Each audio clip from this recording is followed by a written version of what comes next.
James Serrania with breaking news less than a minute ago. The Los Angeles Lakers are being sold. This should not come as a surprise to anybody who pays attention to the NBA. I've talked about this for ever since I've really been on the show, and we talk about ownership in the NBA and the lack of funding for certain teams. Jeannie Buss and the ownership group there, they have sold off parts of the team through multiple different, not necessarily eras, but periods. Jeannie Buss and the Buss family, while Dr. Buss bought into the team and took it to the glorious runs that it had, particularly with the infusion of Magic Johnson after, obviously, the Kareem years, or during the Kareem years, as it were. But they do not have the cash flow necessary to compete. Around the NBA, it was always the joke of the broke boy Lakers. They make more money than God. They have $100+ million television deal with Spectrum Sports. It shatters every other regional rights fee that any team has. I had somebody in the NBA world told me when I brought up $100 million, he's like, it's more than that. But you can safely say it's $100 million. I've heard up to like $130 million a year. Wow! Because that's how big the brand is. They're the Los Angeles Lakers are the biggest brand of basketball in the world. Oh, 100%. Bar none, not even close. Nobody comes close.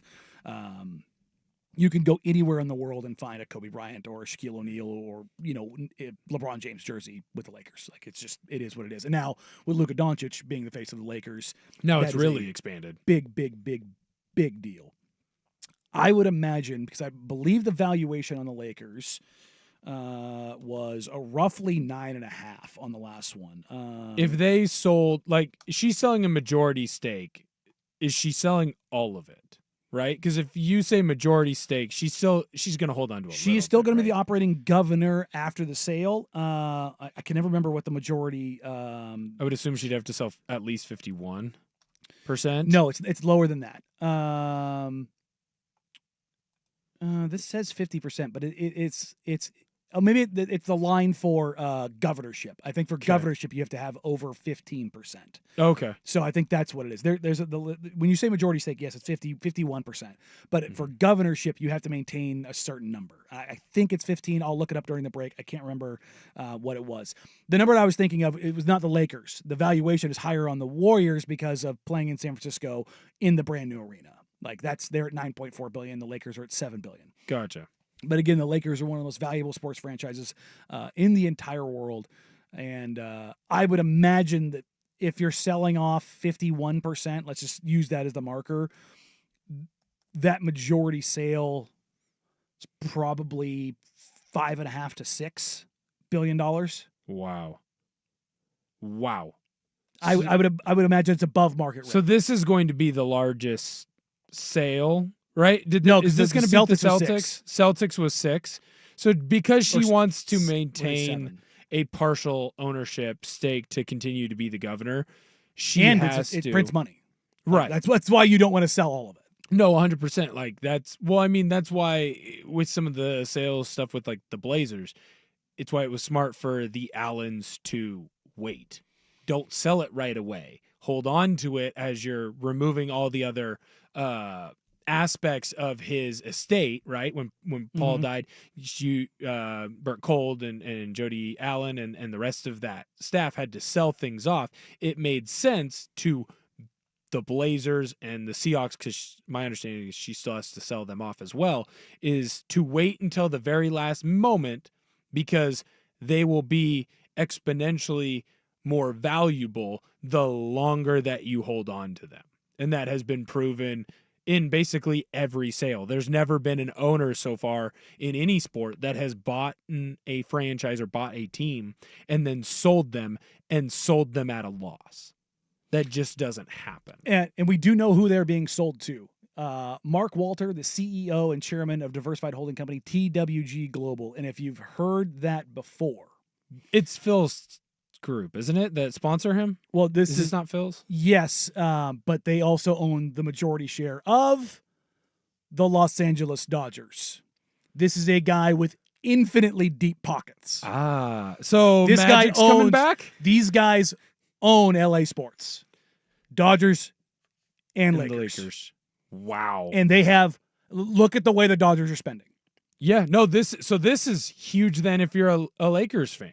This is huge if you're a Dodger fan, because they are an ownership group that, one, isn't afraid to spend money, but more importantly, they spend money in a smarter way than everyone else. What are the Dodgers doing right now when they spend money? Look at the Shohei deal. Look at Mookie's deal. Look at Freddie Freeman's deal.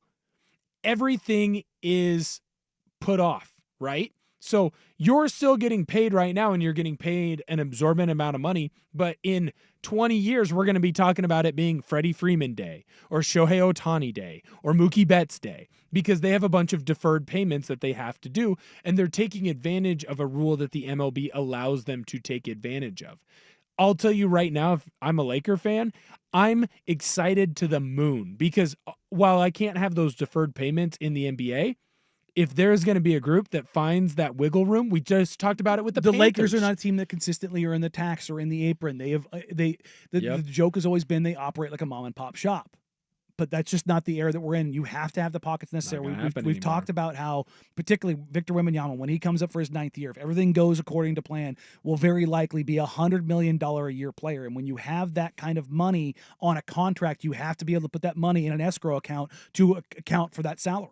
So you have to have liquid cash in orders of magnitude larger than the Buss family could anywhere come close to. Now, the Guggenheim Group, which is TWG, Mark Walter is the founder of, they already had partial control of the Lakers. The Guggenheim Group was I believe they were the second largest shareholder of the Lakers. Gotcha. His most recent valuation, according to Fortune, at least confirmed valuation, is net worth of upwards of $12 billion. And now there's other controlling partners in here. I believe there's a group from China that also has a stake in the Lakers as well, that has infinitely deep pockets. So you are now talking about the Lakers going from a mom and pop shop to a thoroughly motivated, very financially deep ownership group, and that should scare the living crap out of the NBA. No, 100%. And I don't mean like the NBA is a league. I mean the other teams. This is a problem. Well, and again, like I had said earlier, they are smart. They've shown that not only are they willing to spend money, they're willing to find loopholes and take advantage of those loopholes to spend even more money. The Florida Panthers just won an NHL title doing that same thing. If you look at the MLB, the Dodgers just won an MLB title doing the same thing, where they found a loophole and took advantage of it. A loophole that either other teams refused to take advantage of or refused to know about and didn't do enough research to know about. If there is going to be an ownership group that not only is willing to spend, but also take advantage in spots that other teams don't find or aren't willing to take advantage of, it is this crew. This is Mr. LA. You talked about him owning the Dodgers. He also owns the Los Angeles Sparks. He owns a Formula One team. He's not afraid to spend money. This is a guy. Has money. He's not only that.